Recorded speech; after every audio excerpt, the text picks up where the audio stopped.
और रॉयल्टी मतलब जो टेक्निकल जिसको आप कहते हैं वो भी मेरे लिए तो रॉयल्टी ही है।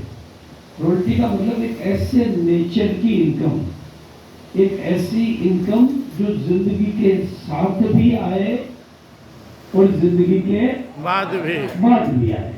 राइट है ना सर? यस। क्योंकि ये लोग तो बिजनेस में बाद में आए हैं, तो इन्होंने वो जो बाद में नाम आए ना वो नाम सुन लिए।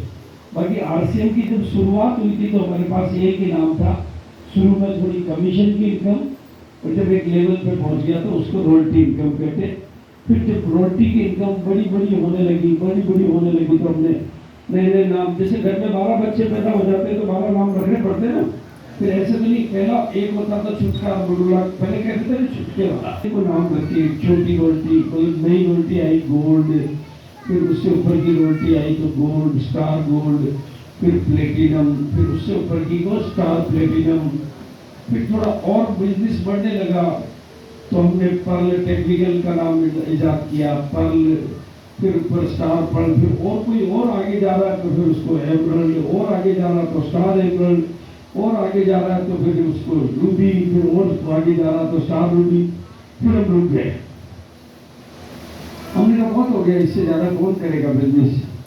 तो पहले हमारे पास स्टार रूबी तक के नाम मैंने पैदा किए, तो ये सारे नाम मैंने ही पैदा किए हुए। और फिर बाद में बिजनेस और बढ़ने लगा, टर्नओवर और बढ़ने लगा, तो फिर हमने रूबी स्टार के बाद में फिर सफायर नाम पैदा किया, फिर स्टार सफायर पैदा किया। फिर भी और बिजनेस बढ़ा तो हमने फिर एक नाम और ढूंढा, डायमंड, जो सबसे बड़ा नाम। फिर लेकिन बिजनेस तो और बढ़ा तो फिर एक और नाम ढूंढा, स्टार डायमंड। और अब आप और बढ़ा देंगे तो फिर कोई और नाम भी मैं ढूंढ के ला दूंगा, लेकिन आपका नाम न रखूंगा। वाह! तो इसलिए मैं आज आए यहाँ पर इसलिए, लेकिन यहाँ जो भी आए तो आप एक तो इस बिजनेस को क्यों करें, इसको क्यों सीखें, क्यों करें। पंकज जी तो आपको अलग अलग तरीके से समझाने का प्रयास कर रहे थे, लेकिन मैं आपको जो बात कहना चाहता हूँ, आप अंदर आए हो, इस गर्मी में आए हो, बाजार अलग तरीके से चल रहा है, आप एक अलग तरह की व्यवस्था को सीखने समझने आए हो, तो उस व्यवस्था को इसलिए सीखा जाता है और इसलिए समझा जाता है क्योंकि यहाँ पर एक ऐसी इनकम आती है जिसे हम कहते हैं रॉयल्टी इनकम। Royalty income. आप सारे लोग बोलो royalty income. Royalty royalty income. जैसे मेडिकल कॉलेज में कोई चपरासी बनने के लिए भर्ती नहीं होता, कोई कंपाउंडर बनने के लिए भर्ती नहीं होता, तो आप आरसीएम में भी रॉयल्टी के लिए भर्ती हो। क्यों भर्ती होते हो?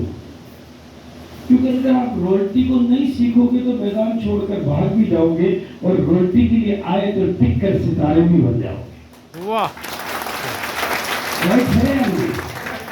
और कहते हैं कि जब मोदी जी आते हैं तो एमपी जिताने आते हैं। मैं तो भारत का पहला डिस्ट्रीब्यूटर आया हूँ, तो कम से कम रॉयल्टी तो पैदा करने आना चाहिए ना। तो रॉयल्टी ऐसी इनकम जो जिंदगी, बिजनेस में आपको समझा दूंगा, बातें आपको समझ में आ जाएगी, लेकिन मुझे उन लोगों की तलाश है जिनको अपने सपनों की तलाश है, जिनको रॉयल्टी जैसी इनकम की तलाश है। कहने को तो बीमा वाले भी कहते हैं, कि इनकम जिंदगी के साथ भी आती है और जिंदगी के बाद भी। लेकिन मैंने तो देखा कि बीमा वाला जिंदा से तो लेते हैं और मरने के बाद देते हैं।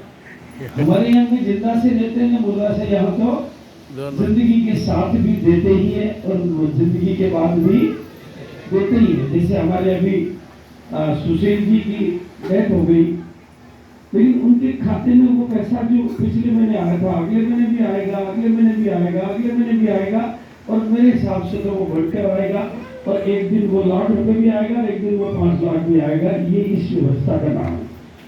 अब मैं थोड़ा सा आप लोगों से पूछना चाहूंगा, कि आप लोग मुझे एक चीज का जवाब दें, और मैं बात सबसे करना चाहता हूं, और भगवान ने मेरे को कुछ वरदान दे रखे हैं। अगर मेरे सामने कोई गर्दन हिलाता तो उसके गर्दन का दर्द कभी नहीं होगा। हाँ, नहीं मजाक नहीं कर रहा हूं मैं। अगर किसी के, अच्छा आपको चेक करना है तो किसी के कंधे का दर्द हो तो हाथ ऊंचा करो, अभी कंधे का दर्द चला जाएगा और दिन सोल्जर गायब हो जाएगा। नहीं ऐसा नहीं है, मैं बहुत चमत्कारिक मामला है ऊपर वाले के साथ मेरा। आप अगर गर्दन हिलाओगे तो गर्दन का दर्द कभी नहीं होगा, और हाथ हिलाओगे तो हाथ का दर्द कभी जय हो नहीं जय हो। होगा। इसलिए जो कुछ भी आपसे हिल पाए वो आप हिला लेना, कहीं नहीं।